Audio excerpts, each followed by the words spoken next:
배우가 되게 잘했잖아요. 예, 한지은 배우가 이번에 연기 잘 못했다고 생각하시는 분 계세요 혹시?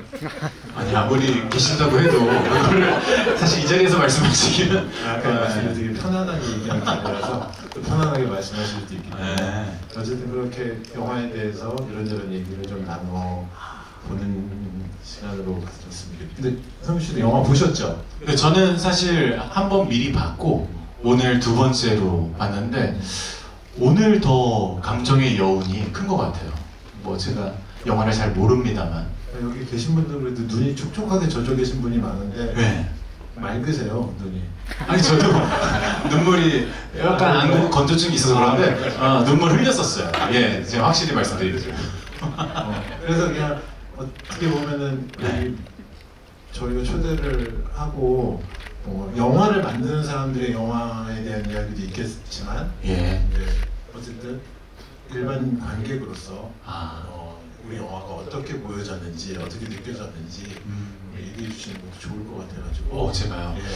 아무래도 여기 계신 분들보다 제가 영화에 더 문외한일 것 같아서 말이 길어지면 오히려 또 송구스러울 것 같은데 일단 정말 이 표현이 와닿았어요. 현실 재난.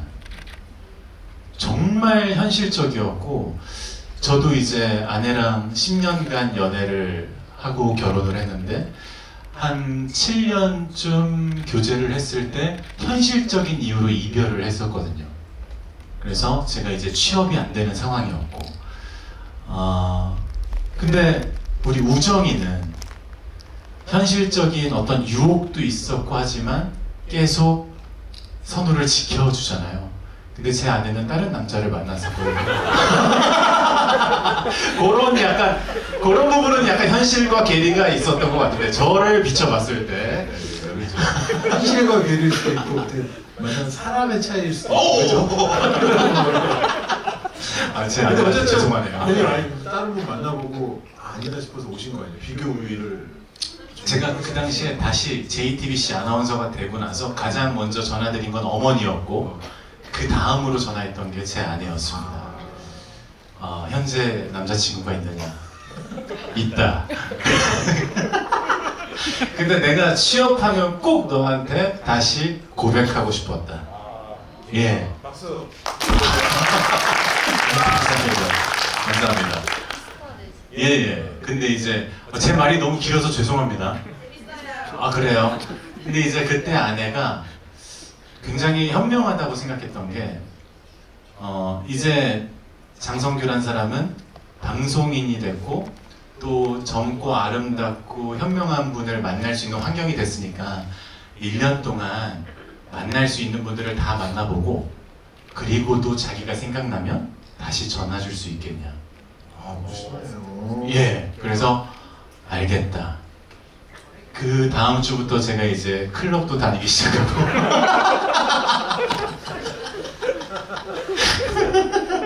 아니 그분도 이제 남자친구 있으니까 어떤 정리할 시간이 필요할 수 있으니까 그렇게 1년 동안 열심히 노력도 해봤는데 결국 그 사람의 그 말이 계속 생각나더라고요. 정확히 1년 있다가 다시 만나자 라고 얘기했었던 기억이 있습니다. 그럼 결혼하신 지 얼마나 되셨어요? 올해가 10주년이에요 2014년에 결혼해서 감사합니다. 지금도 그때 예. 다시 연락하길 잘했다고 생각하고 계시는 거죠? 그럼요. 깜짝 놀랐네요. 네. 그래서 영화가 더 약간 와닿는 부분이 있어요. 옛날 생각도 많이 났고 우정이가 너무 예쁘고 또 선우의 아버지를 생각하는 마음. 저도 아버지가 생각이 많이 나더라고요. 근데 제 얘기 좀 잠깐 멈출게요. 아니 그런 얘기를 해주시는 게 되게 도움이 많이 돼요. 그러니까 전 궁금했어요. 이 아버지 어머니께서는 또 어떤 서사가 있을까? 왜 나 원망한 적 없어? 원망했지. 당신은 나 원망한 적 없어? 없어. 선우 이렇게 잘 키워줬는데 고맙지. 이런 대화의 그 이면에 어떤 서사가 있을지가 되게 궁금하다 생각을 했어요. 저도 학창 시절에 부끄러운 얘기지만 아버지를 살짝 원망했었던 적이 있었기 때문에 그래서 아버지와 성인이 되고 나서 좀 깊은 대화가 필요했어서 둘이서 제가 술 한잔 하자고 말씀드렸던 적이 있었고, 그 시간을 통해서 저도 죄송하다고 말씀드리고 지금 저희 가족이 좀 더 단단해졌다고 생각하거든요. 그래서 그 이야기들도 만약에 혹시나 우리 김지태 감독님께서 후속이 나온다면 이제 어머니 아버지 이야기도 듣고 싶다는 생각이 들더라고요. 후속은 이제 관객 여러분들이 힘내주셔야지 가능해요. 이 보신 이 영화는 제가 잠깐 말씀을 드리자면 저희 감독님의 자전적인 이야기를 바탕으로 만들어졌어요. 저랑 이제 영화 작업을 제 입봉자, 공조 같이 했었었는데 이것저것 저한테 시나리오를 보여준 적이 있어요. 근데 이 시나리오만큼 마음을 움직였던 적은 없는 것 같아요. 그 전에 이전의 시나리오들도 좋았지만 이 시나리오는 정말 되게 마음을 많이 움직였고, 그게 또 본인의 어떤 자전적인 이야기를 바탕으로 했다니까 저는 좀 궁금했던 게 뭐냐면, 이런 자전적인 이야기를 끄집어내서 감독님이 이걸 세상 사람들에게 보여주면서 뭔가 하고 싶은 이야기가 있었을 텐데 그게 어떤 건지 되게 궁금했었거든요. 그래서 제가 GV 때마다 여쭤보긴 하는데 감독님이 한번 말씀을 해주시죠. 네, 일단 영화의 시작은 제가 한 6년 전에 아버님이 이렇게 병환을 얻으시면서 이제 겪었던 어떤 저의 자전적인 이야기가 모티브로 해서 시작을 했어요. 이제 그러면서 되게 한 6개월 넘는 시간 동안 아버지를 병원에 이렇게 간병을 하는 과정에서 제가 한 30대 중반쯤이었는데 뭔가 아버지가 잘못한 것도 아니고 내가 잘못한 것도 아닌데 어느 순간 나에게 밀려오는 건 뭔가 큰 재난이 밀려오는 듯한 느낌이 많이 들었어요. 내가 해결할 수 없을 정도로 큰 재난이 몰려오는 듯한 느낌을 많이 받았고, 그러면서 이제 주변에서 현실적이라고 말을 하면서 저에게 해준 말들이 되게 차가운 말들이었거든요. 그래서 아버지를 포기한 게 네가 사는 거다 뭐 이런 얘기도 많이 들었고, 근데 그 시간이 지나서 어떻게 그 어두운 터널을 지나온 그 시간 이후에 그때를 되돌아보면 객관적으로 봤을 때 우리는 어떻게 살아야 될까라는 고민을 하기 시작했습니다. 그래서 차갑고 현실적이라는 이름 안에 되게 차갑게 말하는 것들이 과연 그게 옳은 것인가? 라는 고민도 많이 했고요. 그리고 또 실제로 제가 이 시간을 지나와서 터널을 빠져나올 때 제 주변에 어떤 좋은 분들도 계셨고요. 그래서 그런 것들이 다 합쳐져서 우리는 어떻게 살아야 되며 이런 시련들이 계속 올 텐데 어떻게 이걸 같이 살아야 되며 좋은 사람들과 함께 이걸 잘 극복하면서 살아야 될까라는 고민에서 시작하게 되었습니다. 이 영화는 저는 그냥 개인적으로 우리가 살면서 어떤 어려운 상황이 없는 날이 그렇게 많지 않잖아요. 아무 걱정이 없는 날이. 꼭 이 영화에 나오는 이런 상황까지는 아니더라도 어쩌면 더 큰 상황, 더 큰 어려움일 수도 있고요. 또 가벼운 어려움들 살면서 계속 그 고민이 있는데, 고민과 어려움이 있는데 사실 무슨 예를 들어 태풍이 오고 이러면 동네가 같이 재난을 당한 거라서 덜 외롭거든요. 여러분 각각 개인이 갖고 있는 고민은 사실 공유할 사람이 많지 않잖아요. 그거를 이겨내는 어떤 손의 자세, 마음 이런 게 좀 와닿은 게 많았고, 그리고 이제 여기 계시지만 한지은 배우님이 연기하신 그 우정 캐릭터, 저는 선우가 얘기했던 우리 올겨울에 꼭 결혼하자라는 말이 되게 좋았어요. 그 어려운 상황에서도 무언가를 하자, 희망을 잃지 않는 거죠. 희망을 잃든 안 잃든 사실 변하는 건 없거든요. 근데 그 시간을 어떻게 보내느냐라는 그것이 되게 잘 와닿았고, 그리고 옆에서 조금이지만 도움이 되고 싶어하고, 그리고 진짜 어떻게 보면 그 되게 연기를 되게 잘했는데 힘찬 목소리로, 아주 힘찬 센 목소리는 아니지만 우리 힘내자라는 말이 되게 큰 위로가 됐다는 것 같아요. 그래서 저는 이제 그 우정의 그런 부분들이 되게 좋았는데, 김지은 배우님은 이 영화를 이제 시나리오를 보시고 참여를 하시고 하신 이후에 완성된 영화를 보고 어떤 생각을 하셨는지 되게 궁금해요.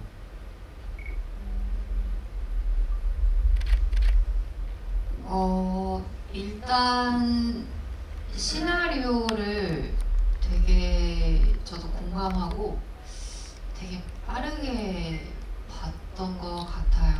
마치 약간 소설을 보고 있는 듯한. 왜냐면 배우들은 시나리오 받으면 어쨌든 역할을 또 지정해서 받기 때문에 이게 그냥 내용을 봐야지라는 그냥 뭔가 객관적인 3자 입장에서 시나리오를 보기가 좀 사실 쉽지 않을 때가 많거든요. 네, 더 자꾸 더 들어가서 분석을 하게 되면서 보게 되고 그게 약간 직업병처럼 그런 게 있는 것 같은데, 이 영화는 일단 시나리오 볼 때 뭔가 분석해야지, 우정이는 어떤 사람일까, 또 어떤 영화일까 이렇게 보기 시작을 했다가 저도 모르게 그냥 훌륭 읽었던 것 같아요. 그래서 일단 내 마음을 되게 울렸던 영화였기 때문에 이거는 더도 말고 일단 해야겠다라는 생각을 했었고, 또 우정이라는 캐릭터 자체에도 저는 좀 공감을 개인적으로 했거든요. 그래서 우정이를 한번 잘 표현해 보고 싶다라는 마음으로 이제 참여를 했는데, 결과물을 보고 제가 상상했던 것보다 사실 저는 더 좋았던 것 같아요. 이게 시나리오 보면서도 감독님이 자전적인 이런 소재로서 쓰신 내용이기 때문에 이다 보니까 되게 섬세하다라는 느낌을 많이 받았거든요. 어디서 끌어오기 좀 힘든 부분들이 있다는 그런 되게 감정선적으로. 근데 그게 영화를 보면서 고스란히 더 많이 느껴져서 영화를 볼 때도 또 역시 직업병처럼 걱정을 먼저 하면서 보기 시작했었어요. 저는 모든 그 상황과 제가 준비하면서의 저 스스로의 고뇌와 여러 가지 것들을 다 아니까, 이거 막 이런 부분은 들키면 어떡하지?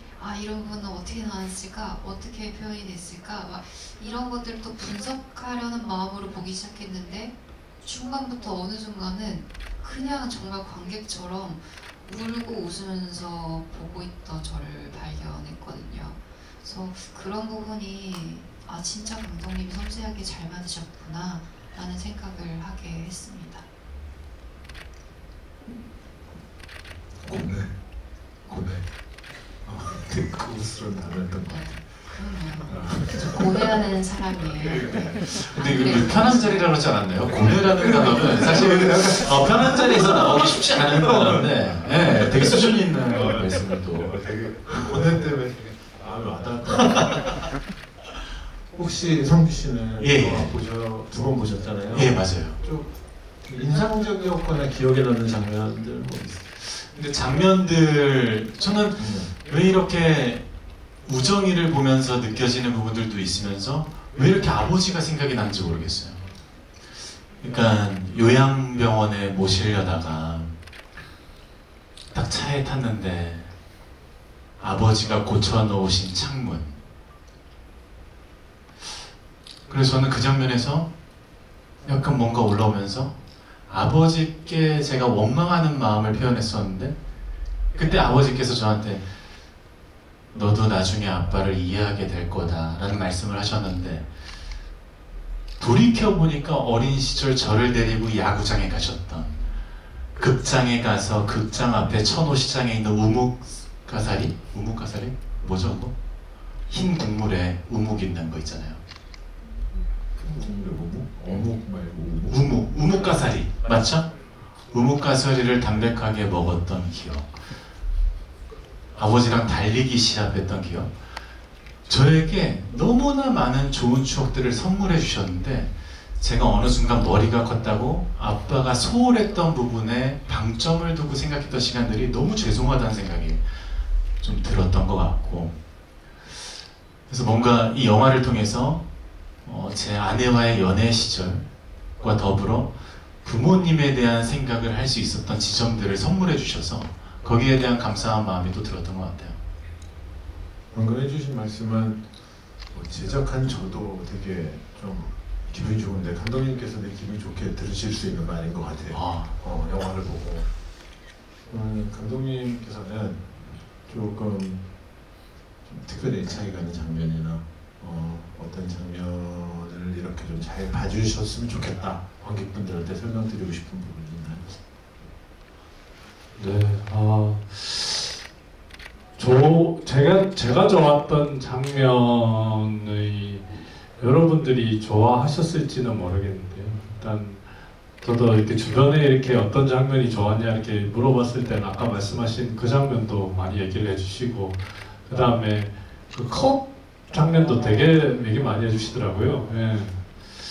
그래서 생각보다 그래도 좀 장면들이 괜찮은 장면들이 있구나라는 생각이 또 하기도 했는데, 제가 좋아하는 장면은 조금 다르실 수도 있어요. 저는 선우랑 우정이가 이제 각자 서로가 가지고 있는 감정의 골이 점점 깊어지나, 선우는 이제 기초수급 때문에 아버지 삼촌이 이제 반대하면서 그걸 막 트러블이 생기고, 우정이는 엄마 때문에 또 트러블이 생겨서 선우랑 연락이 잘 안 돼가지고 서로 막 감정의 골이 깊어지다가 다시 병원 벤치 앞에서 이렇게 재회하는 장면이 있어요. 예.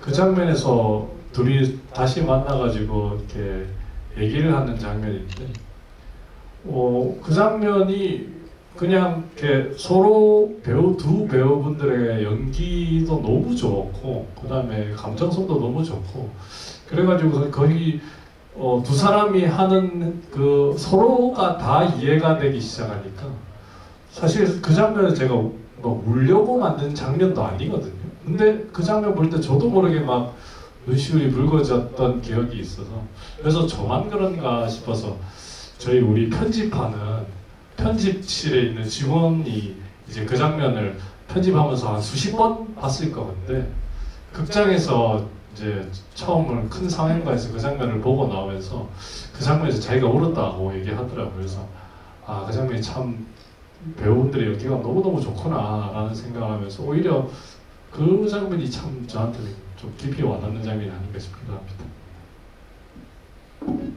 지은 씨는 좀 가장 인상적인 장면이나 찍었을 때 힘들었던 장면이나 이렇게 해서 한번 말하고 싶은 장면이 있으세요? 가장 애착이 가거나. 둘 다 있는데요. 제가 가장 좋아하는 장면은, 근데 정말 좋은 장면이 많아요. 그래서 저도 영화 보면서 너무 놀랐었는데, 그 중에서도 하나로 뽑아서 제가 제일 좋아하는 장면은 마지막에 그 선우와 우정이가 그 말없이 서로 바라보고 서 있다가 우정이가 돌아서는 장면이거든요. 그러니까 그게 이제 선우는 더 이상 우정이를 붙잡을 수도 없고,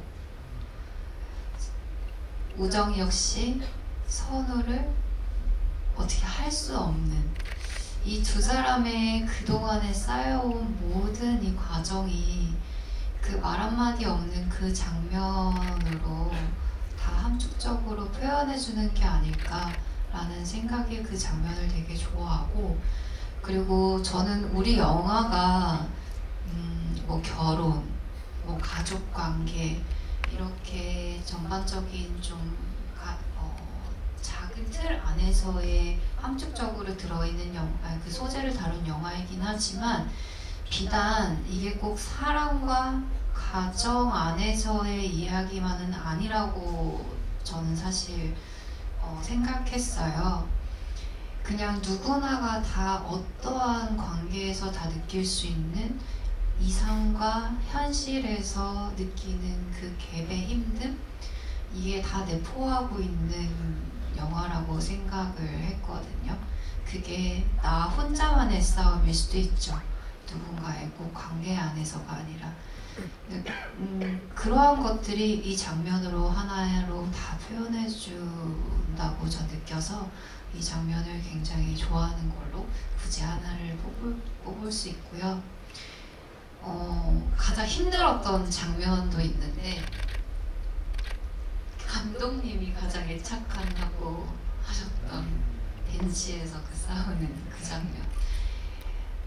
그게 너무 여러 가지 감정선이 다 들어갈 수밖에 없었고 그간의 우정으로서 쌓여왔던 사랑하지만 답답하기도 하고 화나기도 하고 이 사람을 이해할 수도 있고 더 이해가 안 되는 부분까지도 이해해보려고 하고 너무나 많은 감정들이 다 섞여져서 그것이 자기도 모르게 폭발하고 그러면서도 그 순간에도 눌러야 하고 이 모든 것들이 다 들어가 있는 씬이었어서 찍을 때 좀 많이 힘들었던 것 같아요. 거기다가 저희가 또 사투리도 써야 되잖아요. 그러니까. 이게 사투리를 쓰면서 이 어려운 감정선을 이거를 다 하고 또 이 감정선을 또 생각을 여기에 집중을 하면 또 이 사투리를 놓치는 게 아닌가 여러 가지 신경 쓸 게 알파로 더 들어가 있다 보니까 찍을 때 좀 사실 좀 많이 어렵긴 했어요. 네. 그 장면을 또 가장 좋아해 주셔서 감사합니다. 근데 실례지만 그 좀 여담일 수 있지만 사투리 연기를 위한 연습은 어떻게 했는지 여쭤봐도 돼요? 너무 제가 부산 사투리 잘 모르지만 너무 자연스러우신 것 같아서 어느 노력을 몰라서 그렇게 그래요? 그래 그렇게 잘한 사투리가 아닌가? 잘한 거예요. 그러니까 너무 자연스럽던데요. 일단 여기 부산 혹시 많이 안 계세요? 계시네요. 잘하셨어요. 형님 말했어. 잘했대요. 다행이네요. 근데 안 계시니까 우리끼리 잘했다가 넘어가자고. 근데 어떤 노력을 하셨을지. 네. 일단은 부산 그 선생님한테 사투리를 한 2개월 정도 수업을 받았고요. 그리고 이제 수업을 없는 날에는 그 녹음 파일을 또 많이 보내주셔서 그걸 들으면서 계속 수시로 연습을 하고 그리고 가장 결정적인 건 여기 감독님이 부산 출신 그러시군요. 네이티브셔서 감독님한테도 굉장히 많이 배웠고 현장에서도 감독님을 많이 괴롭혔죠. 그래서 저는 끝나고 나서도 감독님한테 진짜 계속 물어봤어요. 그죠? 괜찮아요? 이거 너무 어색한 거 아니에요? 어때요? 막 이러는데 감독님은 저 믿으세요. 믿으세요. 잘하셨어요. 계속 칭찬을 많이 해주셔서 용기를 가질 수 있었어요. 그 영화에 나오는 주민센터 직원분, 그분이 선생님이셨어요. 그분이 부산에서 활동하셨던 이정비 배우분이신데 그분이 이제 동희 씨랑 지은 씨랑 강신희 선배님이랑 철령 선배님이 네 분을 한 2달 반 정도 계속 매주 만나가지고 되게 고마워하시는 분이죠. 이 영화는 또 여러분들도 느끼셨겠지만 저 개인적으로는 되게 장점이라고 생각되는 게 여기는 나쁜 사람이 나오질 않아요. 나쁜 사람이 나오지도 않는데도 갈등은 만들어지거든요. 그게 이제 소위 우리가 말하는 다르다는 거죠. 잘잘못을 따지는 일은 생각보다 어려운 일이 아닌데 다름 속에서의 어떤 차이를 좁히는 일이 되게 어려운 일이라고 저는 개인적으로 생각하거든요. 이 시나리오를 처음 읽었을 때 되게 와닿았던 부분도 그런 부분이에요. 아까 감독님이 말씀하신 현실 속에서 차갑게 들렸다라는 말이 잘못된 말은 아니었을 거예요, 대부분. 그런 의미에서 현실을 살아가는 우리가 느낄 수 있는 많은 것들을 공감하게 하는 영화가 아니었나라고 생각이 드는데 감독님께서는 이 얘기가 보시는 분들한테 어떻게 전달됐으면 좋겠는지라는 거에 대해서 한번 말씀해 주시면 좋을 것 같아요. 네, 말씀하신 대로 영화의 빌런처럼 등장하는 사람이 우리 삼촌이잖아요. 예. 근데 사실 삼촌이 하는 말이 틀린 말이 아니에요. 보고 있으면 아마 내가 그 입장이 되면 한 100명 중에 한 8, 90명 그렇게 말하지 않을까라는 생각을 할 정도로 매우 현실적인 얘기들이고, 사실 그래서 영화 속의 모든 캐릭터들이 김성 감독님도 말씀하셨지만 악당은 없죠. 악당은 없는데 우리가 살아가는 사람들 속의 관계들 속에서 어쩔 수 없이 상황들에 부딪히게 되면 결국은 또 갈등도 생기고 이런 재난 같은 상황들이 생길 텐데 결국은 우리는 어느 그 차이를 어떻게 극복하고 어떻게 살아가야 될까에 대한 고민들이 영화 속에 꼭 담겨져 있었으면 좋겠다는 생각을 했고요. 그래서 같이 보시는 분들이 이 영화를 보고 나서 누군가는 삼촌을 욕할 수도 있지만 누군가는 삼촌이 맞다고 얘기하는 사람들도 있을 테고, 그런 것들을 같이 고민해 보면서 우리는 어떻게 살아갈까에 대한 고민들을 같이 해볼 수 있었으면 좋겠다라는 생각을 했었습니다. 이쯤에서 이제 질문 한번 해볼까요? 질문 누가 질문?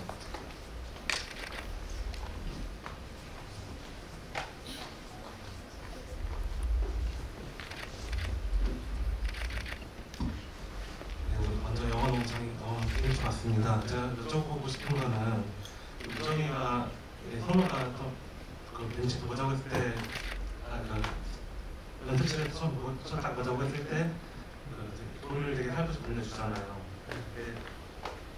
당연히 일반적으로 생각했을 때 당연히 그 돈을 선우가 당연히 안 쓰겠지만은 우정이 어떻게 했으면 좋겠다. 예를 들어서 나중에 우리 어머님 보고 배를 올 때 컸으면 좋겠다, 아니면은 수혈을 줬으면 좋겠다, 이런 식으로 어떤 마음으로 줬을지가 궁금하고, 감독님께서는 이 마지막에 이렇게 딱 눈발에서 서서폰을 딱 넘겨주는 것처럼 얘기가 나는데 그걸 애초부터 넘겨에 두고 쓰는지 아니면 그냥 이렇게 열린 영화를 다 넣는 걸 하시는지 궁금합니다. 네, 우정이가 어떤 마음이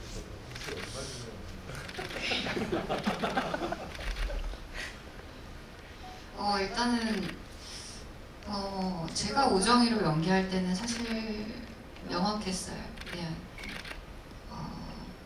지금 선우가 얼마나 그런 아버지 병원비랑 이런 것 때문에 힘든 상황인 거 너무 알고, 하지만 제가 그것을 해결해 줄 수 없지만 그냥 그거에 일말에 조금 당장의 보탬으로 썼으면 좋겠다 라는 생각이었어요. 네, 정말 단순한 생각이었죠. 그걸 뭐 어떻게 모아서 어떻게 하리라고까지 우정이가 그만큼의 돈을 줄 수 있었을까요?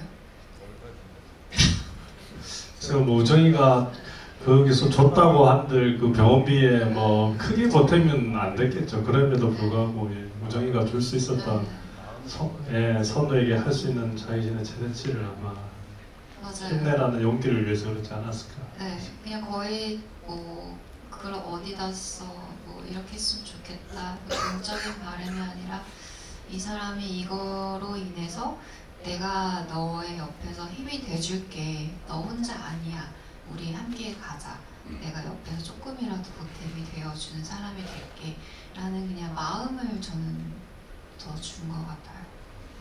그래서 저는 좀 앞서가는 얘기일 수 있지만 그런 마음을 선우가 받았잖아요. 선우가 굉장히 기초수급자가 되기 위해서 노력을 하다가 이제 치료비를 낼 때 마음의 어떤 평안을 찾은 듯한 느낌으로 그 자선 모금함에 10,000원짜리를 넣을 때 그 우정이한테 배운 마음을 지금 자기도 너무 팍팍하지만 그럼에도 불구하고 거기에 사실 거의 1,000원짜리였는데 10,000원짜리 넣잖아요. 거기는 굉장히 큰 마음을 담은 거라고 생각이 들더라고요. 그래서 선우한테 좋은 영향을 받아서 또 그런 사람이 돼 있지 않나 그런 생각을 하게 됐어요. 아주 훌륭하게 저의 의도를 맞습니다. 네. 그리고 아까 질문하셨던 게 그 엔딩을 얘기하셨는데 뭐 후속편에 대한 생각은 사실 1도 없었고요. 예, 그런 생각은 없었고, 그러니까 이 둘이 결혼에 꼴인 했었을까를 생각해 보면 너무 현실의 벽이 아직 많이 남아 있고 넘어야 될 샌들도 많이 남아 있고 해서 그 결혼식에서 뭐 결혼하는 장면을 생각하기보다는 이 두 사람이 너무너무나 사랑하고 두 사람도 둘 다 너무나 좋은 사람이 사람에 대한 어떤 인성이 둘 다 좋은 사람이고 그럼에도 불구하고 서로가 너무너무나 좋은 사람인 걸 알지만 현실이 그렇지 않기 때문에 그 속에서 많은 고민이 있었지 않을까 싶어요. 그래서 시간이 조금 지나서 부산에 눈이 잘 안 오는 부산에 눈이 내릴 때 서로 연락은 한 번 했을 것 같은데 그 다음은 어떻게 됐을지는 같이 한번 이 관객분들이 같이 고민하고 생각해보면 좋지 않을까라는 생각으로 이렇게 엔딩을 했고요. 그게 뭐 다음 편을 생각한다는 그런 생각은 뭐 이번에 잘 되면 또 좋겠지만 네. 자꾸 제가 말 많이 해서 죄송하지만 그 마지막 장면 저 말씀드리고 싶었던 게 있는데 그 정말 이 선우 가정에 우여곡절이 많았고 뭐 다 상세하게 표현되지 않았지만 절제돼 있지만 다 느껴지잖아요. 근데 오랜만에 아버지를 모시고 밖에서 완전체가 엄마, 아빠 그리고 선우가 가장 완벽하다는 비율이잖아요. 트라이앵글로 삼각형 모양으로 앉아서 분명히 아빠 직접 한번 발 올려봐. 근데 못 올렸어요. 뭔가 현실은 여전히 아파요. 근데 세 사람이 있는 것만으로 눈이 안 오는 부산에 눈이 내리는 걸 저는 기적으로 봤거든요. 이렇게 세 사람이 똘똘 뭉쳐서 함께 있다 보면 물론 현실은 어려울 수 있지만 우리가 기적을 만들어낼 수 있다. 그래서 그걸 선우가 느끼고 그래 현실의 벽에 부딪혀서 우정이를 놔줬지만 그 기적을 그 힘을 믿고 혼자 나와서 전화하는 장면이라고 생각했거든요. 그래서 저는 뭐 열린 결말이지만 이 순간을 계기로 이제는 선우가 워낙 강해져서 우리에게 어떤 시련이 또 올지 모르겠지만 우리 함께라면 우리는 기적을 만들어낼 수 있을 거야 해서 다시 연이 이어지는 장면을 상상했어요 저는. 네, 뭐 현실적으로 가능하냐라고 물어보시면 제가 선우랑 거의 비슷한 입장인데 저도 그래도 열심히 힘을 내서 결혼을 했습니다. 박수 한번.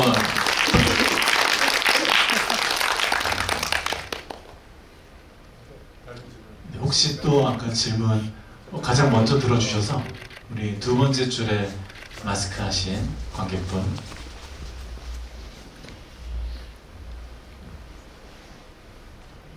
난 이 얘기를 다 보고 왔는데 지난번 질문을 못해가지고 오늘 질문을 하려고 왔습니다. 저도 그 장면 중에서 마음에 들었던 장면이 그 워크업 장면이 그 장면인데 처음에 두 사람이 같이 이제 옥마에 가서 이제 그걸 만든다고 하는 씬에서 뭐 하다가 그 뒤에 와서 이렇게 아는 것처럼 이렇게 해가지고 사람과 영혼의 그거를 패러디 하나 싶어가지고 그 사람이 좀 로맨틱한 사람 같다 이런 생각을 했는데 장난치고 제가 끝수 뭐 그러니까 되게 모양이 뭐 악동 같은 그런 이제 의미를 쓴 거여가지고 그 컵을 받았을 때 그 컵이 꿀이라는 생각을 하고 있는 사람들이 이렇게 그 생각을 유도해가지고 이게 선우가 그 호응하는 팔기라고 생각하기 못하게 만드는 것 같다는 그런 생각이 들더라고요. 그래가지고 그런 걸 의도하고 이렇게 그 장면을 이런 조사하신 건지 또 컵은 또 직접 만드신 건지 아니면 소품이나 기술치는 준비를 하신 건지 컵 얘기를 하셨는데요. 그 선우라는 캐릭터를 상상하면서 시나리오 쓸 때부터 선우라는 캐릭터는 되게 조금 그런 쪽으로는 손재주가 많이 없는. 그래서 실제로 제 친구가 한 명이 그 건축 설계 일을 하거든요. 그래서 그 친구한테 물어봤어요. 그래서 야 너는 이런 거 잘 만드냐? 그러니까 그래서 내가 설계한다고. 그래서 그 대사 그대로 들어볼 거가 있어요. 이렇게 만드는 걸 잘 못해서 설계를 한다고. 시공하는 사람들에게 되게 뚝딱거리고 잘 만드는데 그 얘기를 듣고 선우라는 캐릭터가 그렇게 약간 우정이라는 친구한테 너무나 사랑하지만 부산 남자 특유의 또 말은 제대로 예쁘게 못하고 이렇게 툭툭 던지듯이 하는 그런 것들을 좀 표현하고 싶었고, 근데 시나리오에서는 어떻게 표현됐었냐면 선우가 만든 울퉁불퉁한 컵과 우정이가 만든 컵이 하나로 합쳐진다라고 제가 시나리오에 썼었어요. 근데 이걸 이제 현실화시키는 과정에서 미술팀이랑 같이 이렇게 아이디어를 내다가 우리 미술 팀장님이 이렇게 아이디어를 낸 게 지금 버전이에요. 그래서 이렇게 팔 이렇게 앉는 것처럼, 우정이를 앉는 것처럼 이렇게 아이디어를 냈었는데, 근데 우리 미감님이 이건 아니다. 이건 아니다라고 했었는데 제가 보자마자 아 이거다. 이게 가장 선우 같은 모습인 것 같다 라는 생각을 이제 하게 됐고, 그래서 선우가 안아주는 그 우정이를 안아주는 그 컵 모양이 선우가 나오지 않아도 그 컵이 마치 선우인 것처럼 느껴지게끔 하기에는 가장 잘 세팅되어진 디자인이 아닌가라는 생각이 들었고요. 근데 그거 만드는데 되게 힘들었어요. 우정이 컵 만드는 건 너무 쉽거든요. 근데 이 선우 컵 만드는 우리 공방에 도자기 만드시는 어떤 장인분이 만들어 주셨는데 선우 컵을 한 10번을 만드는데 9번을 실패했다더라고요. 그게 더 만들기가 힘들대. 오히려 울퉁불퉁해지고 이렇게 돼 있는 거예요. 그래서 마지막에 이번에도 안 되면 디자인을 바꾸셔야 된다라고 하면서 밤새도록 만드셔서 딱 완성을 하나를 딱 해주셨는데 저한테 주시면서 뭐라고 하셨냐면 깨지면 다시 못 만든다. 그래서 우리 미술팀이 그걸 완전히 이렇게 애지중지 안고 다녔던 기억이 있습니다. 선우 같네요. 컵 만들어지는 과정. 그러네. 근데 그 선우가 만든 컵을 그 커피 사장님이 보시면서 실패작인가? 라고 했잖아요.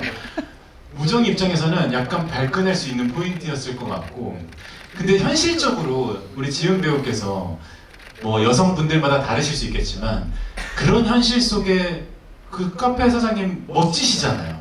그리고 카페, 뭔가 내 꿈을 이뤄줄 수 있는 사람이기도 하고 너무 스윗하고, 근데 거기에서 그 정도밖에 흔들리지 않고 다시 원래 자리로 돌아온다는 그 탄력성이 실제 그게 현실감이 저는 뭐 겪어보지 못했지만 제 아내는 이제 다른 남자를 만났으니까 그러니까 저는 그 부분도 약간 현실적이지 않을 수 있다라는 생각을 조금 했거든요. 그 정도 환경이면 지금 마침 선우 어머니도 네 하고 싶은 대로 해라 라고 하셨고, 우정이의 어머니께서도 현실이다 결혼은, 이런 상황에서 모두가 누구도 뭐라 하지 않는다라고 하는 상황에서 왜 이렇게 어떻게 그 중심을 잘 잡을 수 있는지, 현실적으로 우리 지은 배우는 어떤 스타일이신지 신뢰가 안 된다면 궁금하잖아요. 그게 진짜 제 생각을 노출해요. 솔직하게 근데 그러니까 이거는 약간 뭐라고 어느 쪽으로 말해도 좀 이상한. 아니 솔직하게 저는 우정이 솔직히 이제 시나리오 볼 때부터 우정이 너무 공감 많이 된다고 했잖아요. 저는 우정이의 마음을 사실 100번 공감합니다. 오 진짜? 네. 왜냐면 저는 그 대사가 진짜 좋았거든요. 우정이가 형이한테 하면서 오빠한테 데이트 해봤다고 사실 고백하잖아요. 맞아, 그 장면도 좋았어. 네. 근데 선우는 한 사람인 거잖아요. 이게 결국에는 이것도 이성과 이제 마음의, 머리와 마음의 싸움인 것 같은데, 저도 개인적으로 마음은 머리를, 잠깐만, 머리는 뭐죠? 그러니까 머리는 마음을 이길 수 없다. 네, 그 주의라 너무 100번 공감해요. 근데 우정이가 아예 생각도 안 안 해보고 단 한 번도 흔들리지 않은 건 아니잖아요. 데이트도 정말 한번 시도해봤고 그 공사 중인 카페에 가서 그거를 바라도 봤고 상상도 분명히 해봤고 근데 그 데이트가 뭐 더 딥하게 안 들어갔을 뿐이지 그 상황에서 그럴 수도 있죠. 거기서 오히려 그 생각을 했을 것 같아요. 이 자리에 있는 나의 현실은 다른 사람들이 바라봤을 때 더 좋아 보일 수 있지만 나는 여기에 그 순간은 혼자인 듯한 느낌일 것 같았어요. 더 외로움을 많이 느꼈을 것 같아요. 우정이는 앞에 태영이란 사장님이 있지만 말 그대로 현타죠. 정말 현타가 왔을 것 같아요. 내 마음 안에 선우라는 사람이 이렇게나 크게 자리 잡아 있는데 내가 지금 현실의 벽에 부딪혀 있다고 내가 갑자기 다른 남자와 이렇게 데이트하는 게 오히려 마음이 너무 아프고 그 순간 선우가 평소보다도 몇 배는 더 많이 생각났을 것 같아요. 그래서 그렇게 달려갈 수 있지 않았을까. 저도 그런 스타일입니다. 박수 한번 부탁드립니다. 굉장하네요. 쉽지 않을 것 같은데요. 혹시 또 질문 있으신 분 계실까요? 뒤쪽에 잠깐.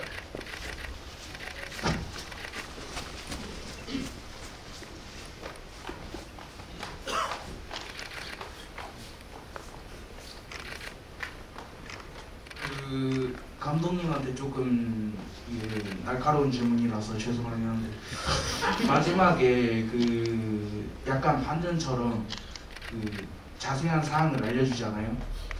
그러면서 3천만 원 그 이상 벌면은 그거 안 된다 이런 식으로 나오잖아요.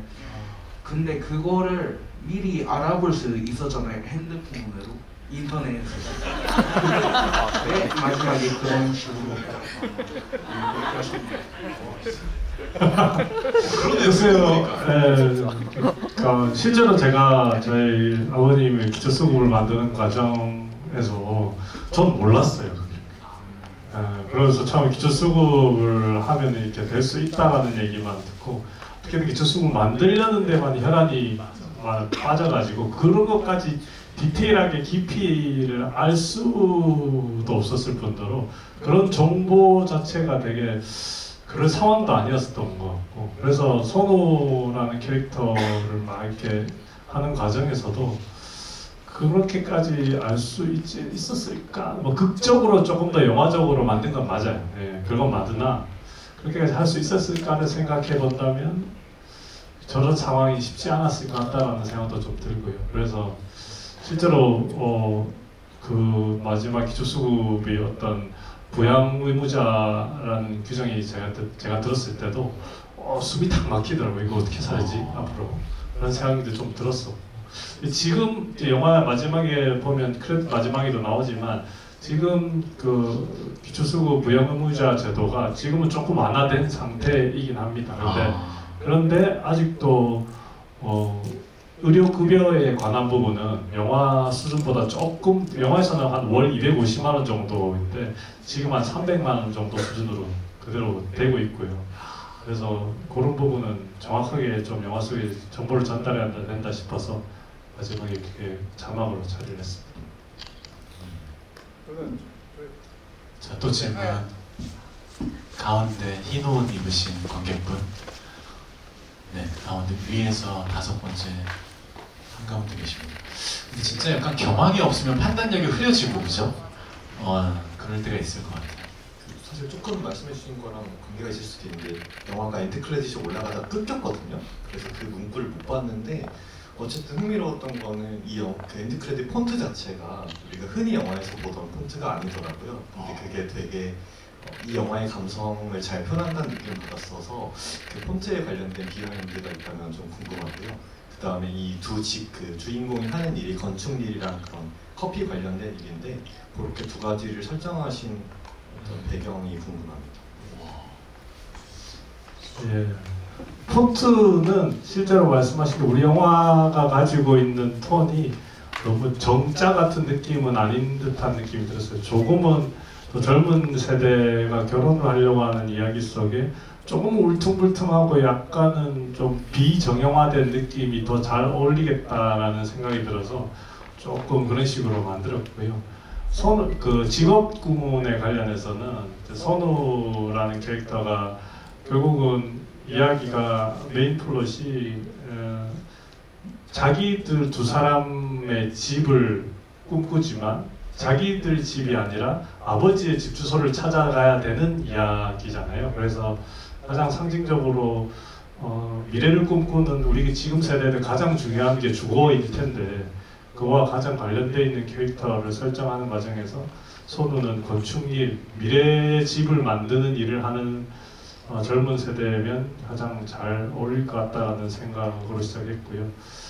커피 같은 경우는 우정이가 하는 커피 바리스타라고 생각하는 건 가장 요즘 세대에도 젊은 여자 분들 중에 바리스타를 꿈꾸는 친구도 제 친구들 중에도 있고 많더라고요. 그래서 일반적으로 가장 많이 뭔가를 그리고 개인 사업자로서 성공할 수 있을 만한 자기 카페를 만들고 싶어하는 그런 것들이 지금 세대에서 가장 잘 어울리겠다 싶은 생각으로 캐릭터를 설정했어요.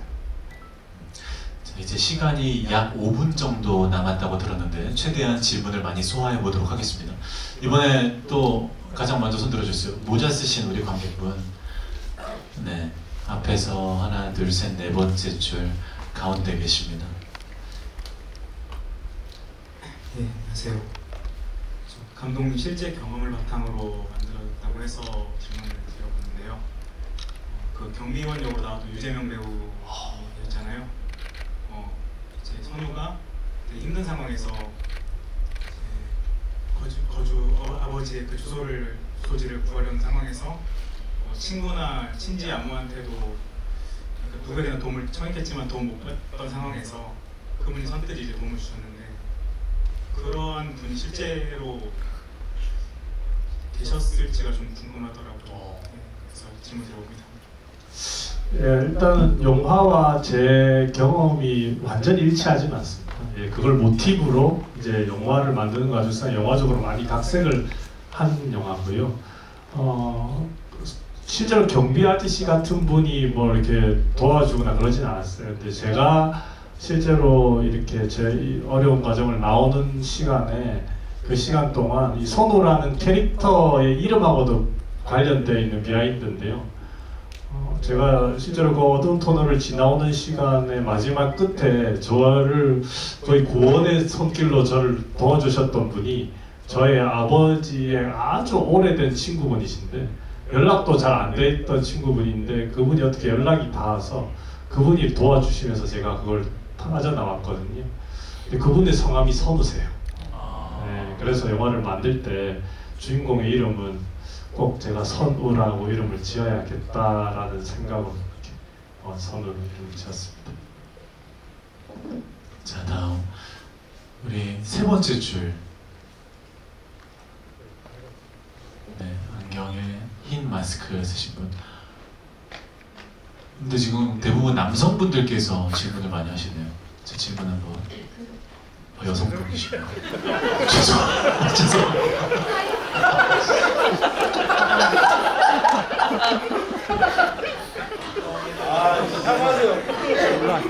사과하세요. 아 진짜 네, 죄송합니다. 제가 잘 멀리서 안 보여가지고 네, 또 마스크 하셔가지고 죄송합니다. 제가 오늘 5번째 보는 건데 감사합니다. 박수 한번 부탁드립니다.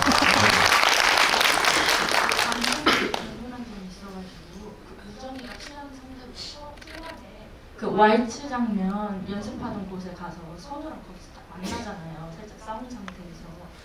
근데 거기서 선우가 우정이한테 숙취해소제를 따서 주고 뚜껑을 가지고 있고 만지작거리는 장면을 그 클로즈업한 것처럼 이렇게 컷을 잡으셨는데 맞아. 제가 그 장면을 보고 떠오른 게 그 뚜껑이 검정색인데 그 밑에 부분이 금색으로 해서 띠 같은 게 있는데 그게 반지처럼 보이는 거예요. 결혼 반지처럼. 뭐 그렇게? 그 만지작거리는 게 혹시 의도하신 부분인지 아니면 얻어 걸리신 부분인지. 와, 그 컨디션 뚜껑에 금 거기를 결혼 반지로 생각하신 거예요? 아니 5번째 모시니까 이제 아주 디테일한 부분까지 이제 다 모시네요.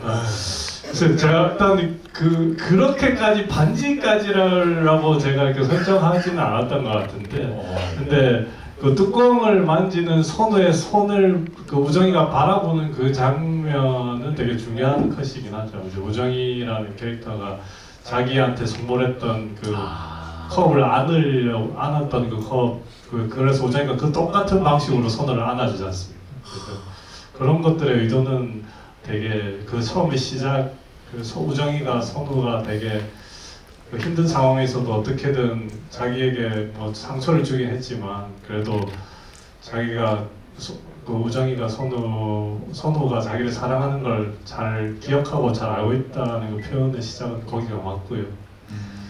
네, 그리고 좀 그 씬에서 중간에 보면 하나 이렇게 둘이 이렇게 하와이 할 때 갑자기 그 사이키 조명이 탁 켜지는 장면이 있는데 누가 킨 거예요? 그걸 생각해 보시면 거기서 켜주고 그 길 빠져나간 사람이 누굴까를 생각해 보시면 혜영이구나. 네, 그렇게 좀 세팅을 했다. 너무 센스 있다. 혜영이. 컨디션 네, 저희 이제 시간이 많이 돼서 이제 정리를 해야 될 때가 온 것 같고요. 정말 평일날 이렇게 늦은 시간까지 함께 해주셔서 정말 감사드립니다. 저는 개인적으로 이제 킬링 로맨스라는 영화를 한번 제작을 해봤고, 이번에 이제 이 결혼하겠나라는 영화 제작자는 2번째 영화인데, 이 두 개 다 아까 제 필모 들으셨겠지만 제가 만드는 영화들하고 좀 다르잖아요. 그래서 저는 되게 제가 만드는 작품들은 저 안에도 누구나 하는 건데, 이렇게 좀 좋은 필요해 보이는 작품들에 참여를 하고 싶어서 이제 제작을 하고 있는데, 킬링 로맨스도 되게 잘 되지 않았어요, 사실. 그리고 이것도 생각보다 관객분들이 많이 이제 들고 있지는 않습니다, 솔직히. 그럼 이제 그런 고민이 들어요. 내가 틀렸나? 그런 생각을 되게 많이 하게. 왜냐면 제작자는 책임을 져야 되는 부분이 분명히 있거든요. 그런 어떤 부분들에 대해서도. 근데 이렇게 또 관객분들 뵙고 이런 5번을 모신 분의 날카로운 질문 같은 걸 들으면 이게 틀린 것만은 아닌데 이런 막 생각들이 들어요. 근데 정말 이렇게 밤 늦은 시간까지 저희 영화 함께 해주셔서 너무 감사드리고요. 그리고 또 이런 영화가 계속 나올 수 있도록 좀 응원 부탁드리겠습니다. 그리고 감독님하고 배우분들 마지막 인사 듣고 마무리하겠습니다.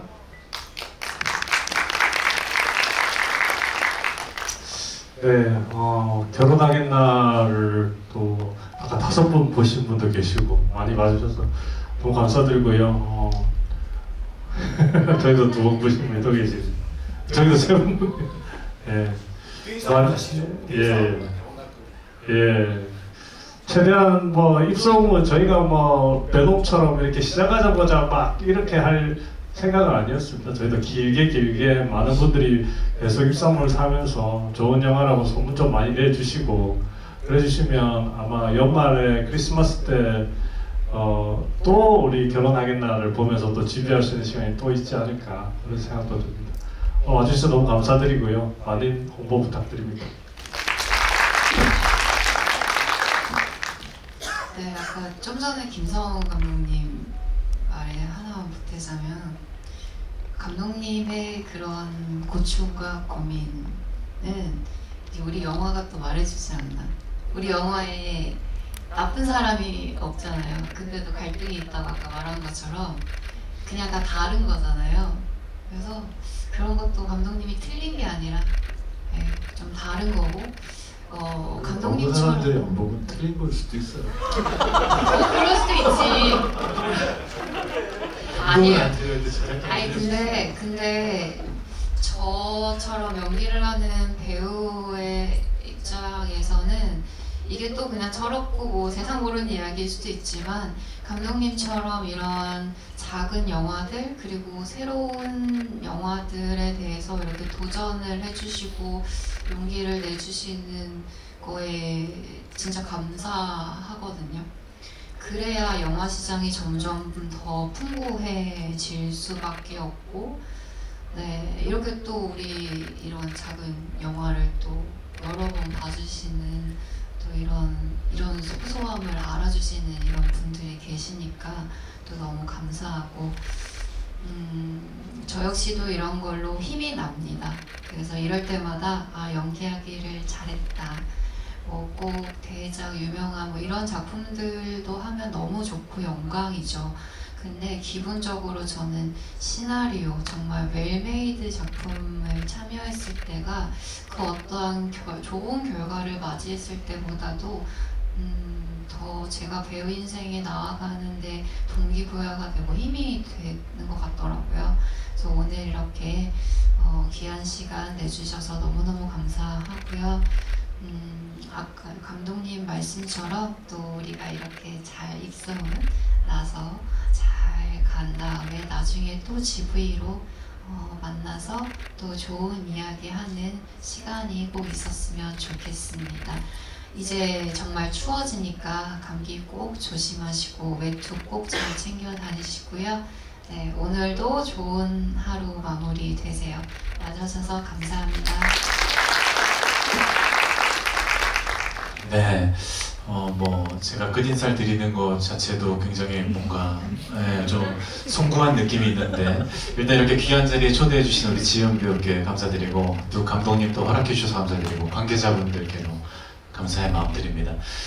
그리고 제가 계속 불청객이라는 생각이 있어서 염려가 많았는데 따뜻하게 맞아주신 우리 관객 여러분들께 깊은 감사의 마음 드리고 결혼하겠나 입소문 잘 내주셔서 크리스마스 때 또 한 번의 GV가 있을 수 있도록 많은 힘 모아주시길 부탁드립니다.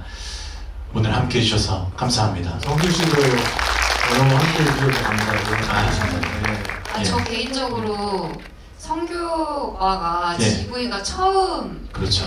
하시더라고요. 아까 얘기했죠. 티 많이 났다고 얘기했죠. 예. 아니 근데 너무 오늘 감사해요, 같이 진짜. 시간을 보내면서 느낀 게 네. 역시 오빠가 예. GV는 처음이지만 방구석 일녀를 방구석 일녀를 3년 넘게 했죠. 네, 영화에 관련된 네. 프로그램을 오래 하셔서 그 경력이 그래요? 여기서 오늘 나오는 제가 폐가 안 됐나요? 너무 아까 너무 감사해요. 저분한테 실수한 게 아니고. 죄송합니다. 제가 오래오래 반성할게요. 큰 실수했어요. 정말 죄송합니다. 마지막에 다시 한번 사과드리고. 너무 감사합니다. 감사합니다.